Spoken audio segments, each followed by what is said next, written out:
Bharatiya Janata party के राष्ट्रीय अध्यक्ष जेपी नड्डा चंडीगढ़ आए। वह यहां पार्टी कार्यालय कमलम सेक्टर 33 में पार्टी नेताओं से मुलाकात की। इसमें इस साल होने वाले लोकसभा चुनाव पर मंथन किया। इस दौरान भाजपा कार्यालय कमलम पूरी तरह से खचाखच भरा हुआ था।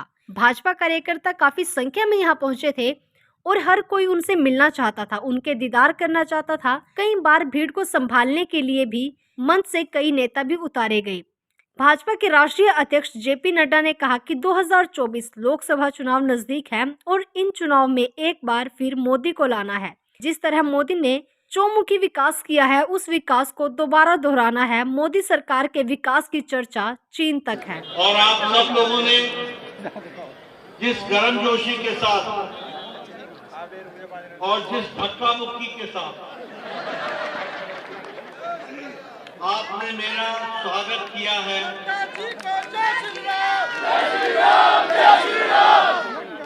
जो मैं जोश आपका देख रहा हूं,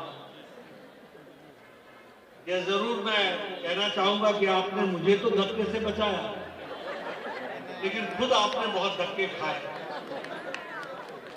और वो मेरे कारण खाए। इसके लिए आपसे क्षमा मांगता हूं।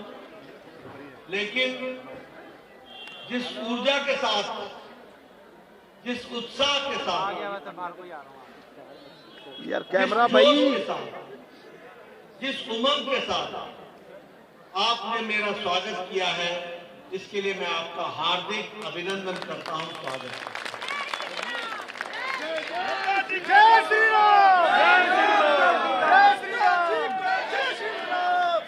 राम, जय श्री राम।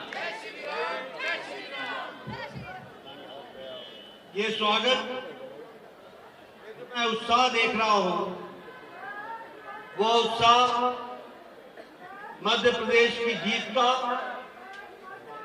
राजस्थान की जीत का और छत्तीसगढ़ की जीत का भी आभास दिलाता है। और इस जीत के लिए भी आपने विशेष करके जो मेरा अभिनंदन स्वागत किया है, उसके लिए भी मैं आपको धन्यवाद देता हूं। लेकिन ये अभिनंदन मेरा नहीं है, ये अभिनंदन और स्वागत है तो राजस्थान की जनता का है, यार मोबाइल नीचे जनता कर लो का, दोस्त, मध्य प्रदेश की जनता का है और इसके साथ साथ भारतीय जनता पार्टी की विचारधारा का और लाखों लाखों कार्यकर्ताओं का। ये लाखों कार्यकर्ता जो दिन रात एक करके यार पार्टी कैमरा को भाई गलत विजय साइड से लेके दिला रहे हैं, इसके लिए थोड़ा उधर हो जाए, विशेष जब करके बिल्कुल सामने आ रहा उठाते थे। मैं उस धन्यवाद को स्वीकार भी करता हूं और अपनी ओर से उनका हार्दिक अभिनंदन करता हूं। स्वागत।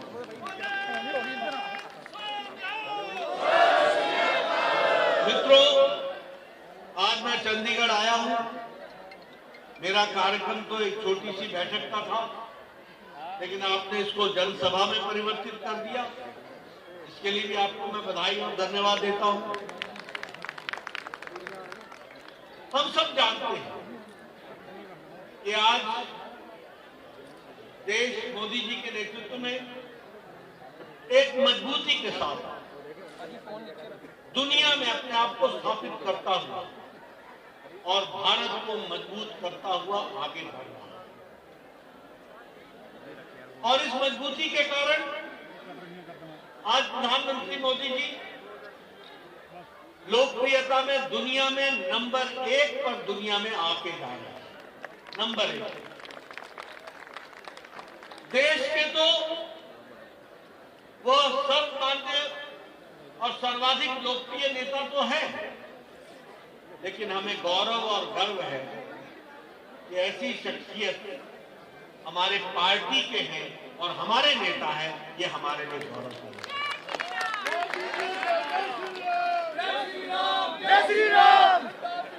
आप सब लोग, आज मैं यहाँ खड़ा हूं तो इसलिए आपसे मैं चर्चा जरूर करूंगा, क्योंकि मैं नहीं समझता कि आप में से भी कोई चश्मदीद गवाह होगा उस घड़ी का, जब मैं और मोदी जी के साथ में यहाँ पर इस कार्यालय की जब नींव रखी जा रही थी तो उस समय भी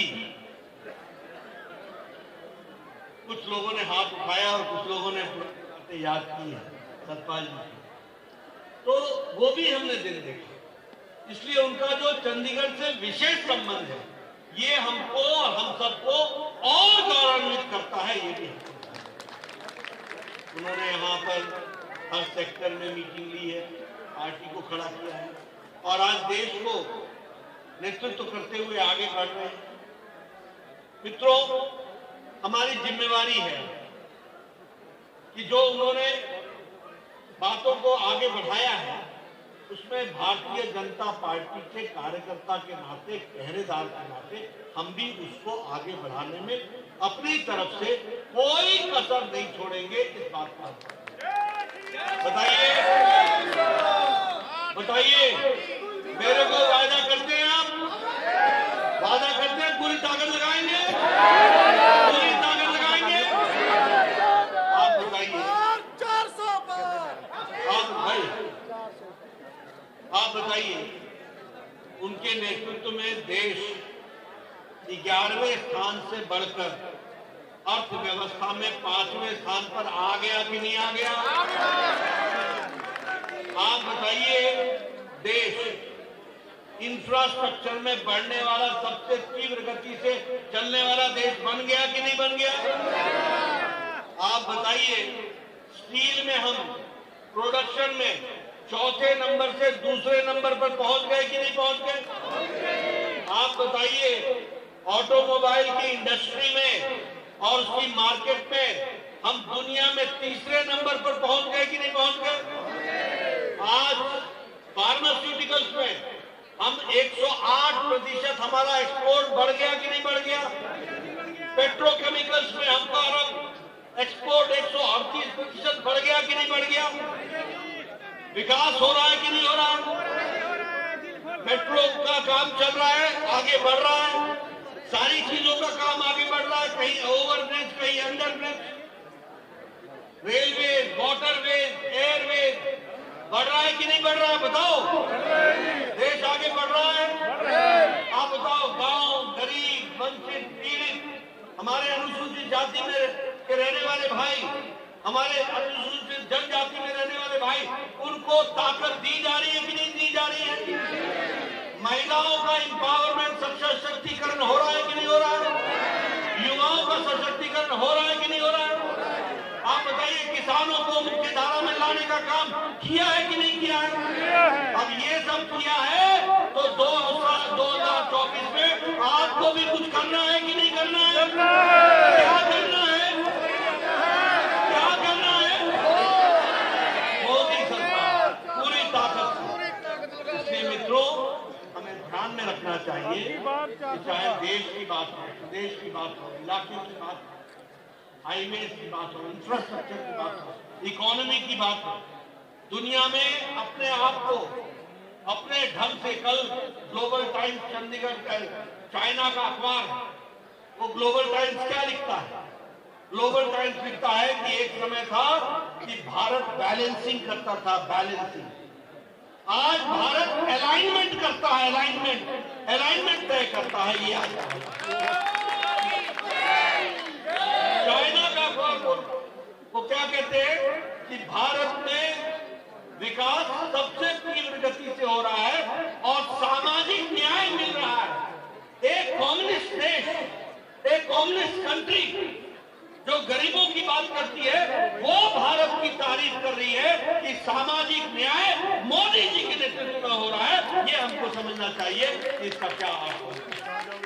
इसलिए मित्रों, हमारी भी जिम्मेवारी है और चंडीगढ़ के हम सभी कार्यकर्ताओं से निवेदन करना चाहेंगे, कोई कसर मत छोड़ना, कोई कसर मत छोड़ना। कमल खिलाना है, भारतीय जनता पार्टी लानी है और 2024 में फिर से मोदी जी के नेतृत्व में सरकार बनानी है। इसके लिए हमको काम करना। बोलो करोगे ना? करेंगे? बोलो करोगे ना? आप लोग पूरी ताकत लगाओगे ना? बहुत बहुत धन्यवाद। जय भारत, जय चंडीगढ़।